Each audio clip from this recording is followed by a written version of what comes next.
Assalamualaikum warahmatullahi wabarakatuh. Perkenalkan nama saya Rama Rizky Saputra dengan NIM 231095303 dari program studi Teknik Elektro. Hari ini saya akan membahas tentang tugas besar statistik, yaitu tracer study dari statistika kelas 3. Pertama itu adalah tracer study. Apa sih tracer study? Tracer study itu adalah metode penelitian yang digunakan oleh perguruan tinggi untuk melacak dan mengevaluasi kondisi lulusan setelah menyelesaikan pendidikan, baik dari status pekerjaan, relevansi bidang kerja, maupun tingkat pendapatan. Menurut Dirjen Dikti 2021, tracer study bertujuan untuk memperoleh feedback atau umpan balik dari alumni guna menilai relevansi kurikulum terhadap kebutuhan dunia kerja dan kualitas lulusan di pasar tenaga kerja.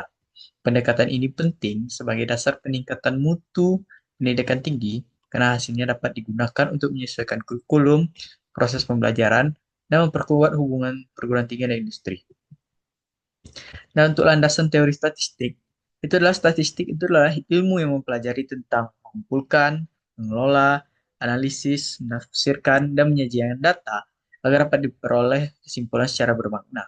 Dalam penelitian tracer study, statistik berfungsi sebagai menggambarkan pola distribusi dan kecenderungan data terhadap lulusan berdasarkan variabel-variabel tertentu.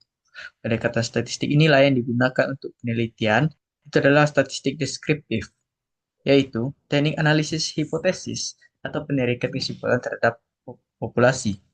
Untuk beberapa konsep utamanya yang bisa kita gunakan, itu adalah ukuran pemusatan yang terdiri dari mean, median, dan modus untuk menggambarkan nilai-nilai IPK atau pendapatan lulusan. Lalu ada ukuran penyebaran, yaitu range, variansi, standar deviasi, untuk melihat variasi dari data antar lulusan. Lalu ada distribusi frekuensi yang presentasi untuk menggambarkan proporsi lulusan berdasarkan kategori seperti status pekerjaan atau kesesuaian di bidang kerja.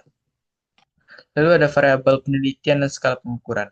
Dalam tracer study, digunakan beberapa variabel penting untuk menggambarkan profil akademik dan profesional lulusan, yaitu untuk beberapa variabelnya itu adalah IPK, itu status lulusan, tingkat pendapatan, dan kesesuaian dengan bidang studi.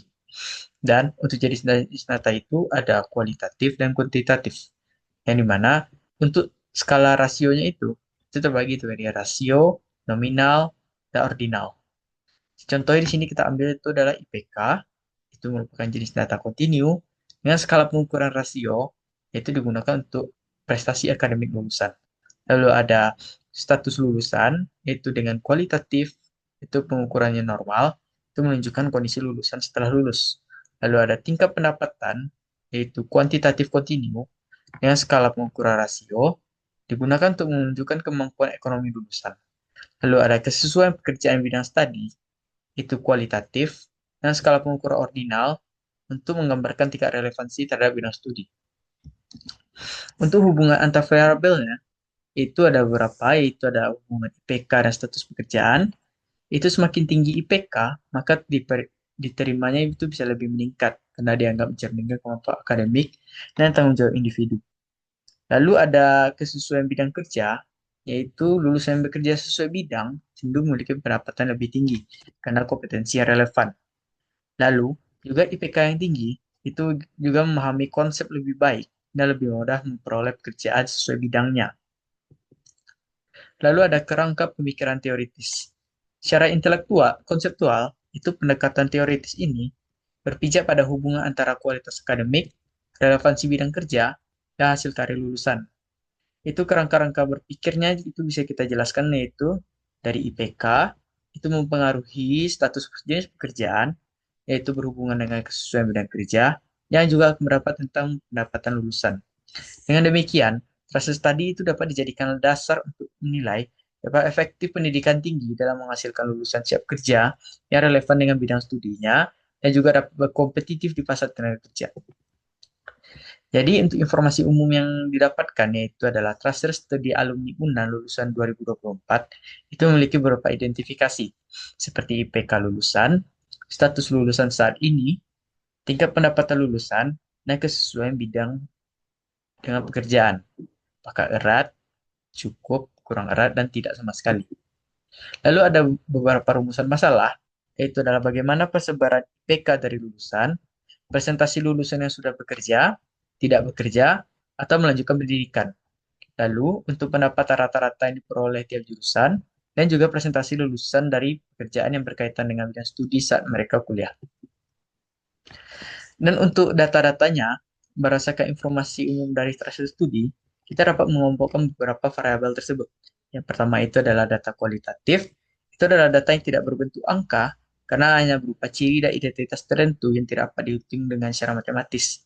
Contohnya, seperti status lulusan saat ini, dan kesesuaian pekerjaan pada bidang studi. Lalu untuk data kuantitatif, itu dibagi dua, yaitu adalah discrete dan continue. Discrete ini itu dapat dinyatakan dalam bentuk angka yang dapat dihitung dan berupa hitungan itu tetap. Pada variabel ini itu tidak memiliki data discrete. Sedangkan continue itu dapat dinyatakan dapat angka dan dapat dihitung nilainya berada dalam rentang tertentu, seperti IPK dan tingkat pendapatan lulusan. Lalu ada beberapa skala, yaitu ada skala nominal, ordinal, interval, dan rasio. Yaitu nominal, itu adalah digunakan untuk menunjukkan kategori lulusan dan memiliki ukuran yang tidak membandingkan besar kecilnya. Contoh seperti lulusan saat ini. Lalu ada ordinal, itu yang memiliki urutan atau peringkatan, tapi jarak antar kategori itu tidak pasti, seperti kesesuaian pekerjaan dengan bidang studi. Lalu ada skala interval, itu datanya yang tidak memiliki nol mutlak bermakna. Itu variabel ini juga tidak ada skala interval. Lalu juga ada skala rasio. Itu adalah data yang memiliki nilai nol mutlak atau dapat melakukan perbandingan. Contohnya itu adalah IPK dan tingkat pendapatan lulusan. Lalu dari data yang pertama itu kita dapat dari IPK. Di sini dari banyaknya data itu kita memiliki beberapa ukuran terpusat, yaitu mean, modus, dan median. Lalu ada ukuran tersebar dan ukuran posisi, yaitu berdasarkan analisis terhadap 87 lulusan, itu diperoleh rata-ratanya itu sebesar 35,2 dan mediannya 3,55 dan modusnya itu 3,54. Yaitu nilai-nilai ini menunjukkan bahwa IPK itu simetris dan hampir normal. Tidak ada penimpangan ekstrim lebih tinggi atau lebih rendah. Dan untuk nilai minimumnya itu adalah 3,1 dan lebih besarnya itu adalah 3,83. Sehingga jangkauan atau range-nya itu sebesar 0,73 itu menandakan variasi IPK lulusan itu relatif lebih kecil dan juga didukung oleh standar deviasinya itu sebesar 0,116 yang tidak terlalu jauh dibandingkan rata-rata IPK lulusan yang berada 3,5. Lalu ada quartile, itu 25% lulusan IPK itu di bawah 3,43, 50% itu 3,55, dan 75% itu adalah 3,64. Mengindikasikan bahwa lulusan yang memiliki kategori tinggi itu berada di range 3,4 sampai 3,8 dengan persebaran data itu cukup merata dan tidak ekstrim. Ini adalah contoh beberapa tabel distribusi frekuensinya, itu beberapa interval, interval kelas, tepi kelas, titik tengah, frekuensi, dan juga ada frekuensi kumulatif. Lalu di sini ada histogram IPK, yaitu berdasarkan tabel distribusi frekuensi dan histogram, itu terhadap pada distribusi IPK pada lulusan 3,1 sampai 3,89 dengan pola distribusi normal atau simetris ke tengah.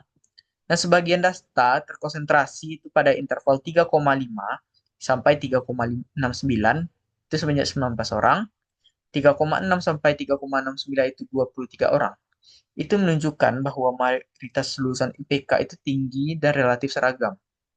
Dan untuk pada kiri histogram, 3,1 sampai 3,9 itu relatif lebih sedikit, hanya berisi 3 sampai 5 orang. Dan untuk 3,7 sampai 3,89 itu hanya mulai menurun menjadi 6 orang. Itu menunjukkan bahwa hanya sedikit lulusan IPK yang sangat rendah dan sangat tinggi, dan mayoritas itu berada di range-range tengah, yaitu 3,5 dan 3,7. Itu bisa menandakan konsistensi capaian akademik antar lulusan angkatan tersebut. Lalu ada data kedua, itu status lulusan. Ini berapa jumlah yang belum bekerja itu 41, bekerja itu 44, dan melanjutkan pendidikan itu adalah 2. Ini menunjukkan bahwa sebagian besar lulusan itu adalah telah memasuki dunia kerja, meskipun hampir setengahnya itu tidak bekerja, dan ada juga yang melanjutkan pendidikan itu tergolong kecil, yaitu 2,3%. Berarti lulusan tersebut bisa memilih langsung kerja setelah menyelesaikan studi ke jenjang pendidikan selanjutnya. Lalu ada data ketiga, itu adalah kaitan pekerjaan dengan bidang studi. Jika dijumlahkan, maka 77,27% yang bekerja itu masih berkaitan dengan ilmu yang dipelajari di kuliahan atau kategori sangat erat, erat, dan cukup erat. Dan untuk sisanya 22% itu eh, kurang atau tidak berkaitan secara langsung. Itu bisa menunjukkan relevansi antara kurikulum dan perkuliahan dunia kerja itu cukup baik, meskipun ada beberapa ruang yang tidak ada kaitannya. Lalu ada gaji. Di sini kita bisa menyimpulkan bahwa rata-rata lulusan itu tergolong tinggi pendapatannya, yaitu 59,05% itu di atas 5 juta. Itu menunjukkan bahwa lulusan ini memiliki kompetensi dan daya saing yang baik di pasar kerja dan juga memiliki penghasilan yang memadai. Dan juga mengindikasikan bahwa pendidikan yang ditempuh itu membekali lulusan yang keterampilan pengetahuan yang relevan, sehingga juga mampu bersaing di dunia profesional dengan pendapatan yang lebih tinggi. Nah, untuk hubungan antar variabel yang pertama, itu adalah hubungan IPK dan status lulusan. Dan asal analisis ini menunjukkan bahwa lulusan IPK dengan tinggi itu memiliki peluang yang lebih besar untuk mencapai pekerjaan itu dibanding dengan IPK rendah. Dikarenakan prestasi akademik itu juga menjadi proses faktor penentu dalam rekrutmen kerja. Karena IPK sering dianggap sebagai kedisiplinan, kemampuan analisis, dan konsistensi belajar.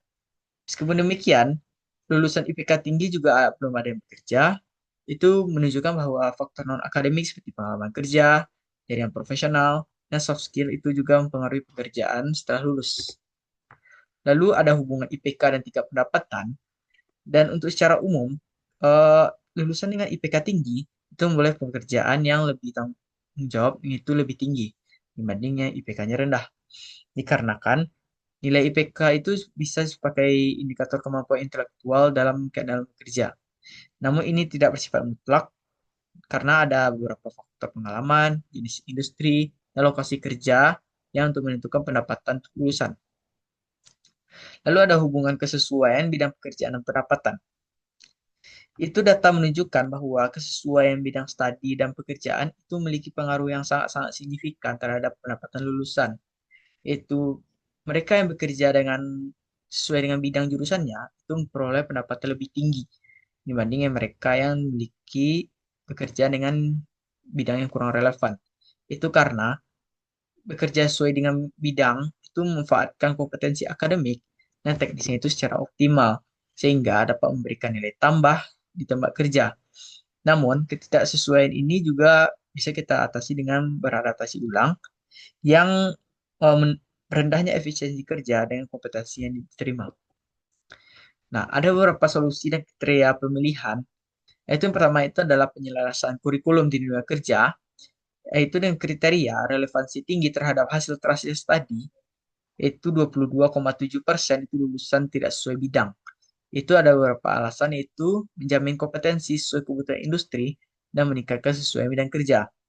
Lalu ada penguatan soft skill dan kompetensi kerja, itu dapat langsung dalam penyerapan kerja, yaitu dengan 47% itu belum bekerja, karena itu membentuk lulusan yang adaptif, komunikatif, dan kompetitif. Lalu ada perluasan kerjasama dengan alumni dan industri, itu dengan kelayakan implementasi dan efek jangka panjang. Dan alasannya, itu akan memperkuat jaringan profesional, peluang magang, dan kerja nyata. Lalu ada pemantauan tracer study berkelanjutan, itu adalah kontribusi terhadap evaluasi pendidikan, dan juga untuk alasannya itu data objektif dan perbaikan kurikulum dan kebijakan fasilitas. Dan untuk kesimpulannya, yaitu hasil tracer study itu menunjukkan bahwa lulusan kompetensi akademik yang baik, relevansi yang kerja yang tinggi, dan pendapatan yang memadai. Namun upaya peningkatan pendidikan dan dunia kerja itu masih perlu dilakukan sehingga lulusan itu dapat terserap dan bekerja sesuai optimal di pasar kerja, yaitu dengan penyelesaian kurikulum, kebutuhan dunia kerja, penguatan kompetensi, soft skill, dan juga perluasan kerja, sama dengan industri untuk mempercepat penyerapan kelulusan. Dan juga untuk pemantauan structure study akademi alumni itu juga dilakukan berkelanjutan agar membantu perguruan tinggi mulai efektivitas pendidikan dan strategi peningkatan kualitas dari tahun ke tahun. Sekian dari saya. Assalamualaikum warahmatullahi wabarakatuh.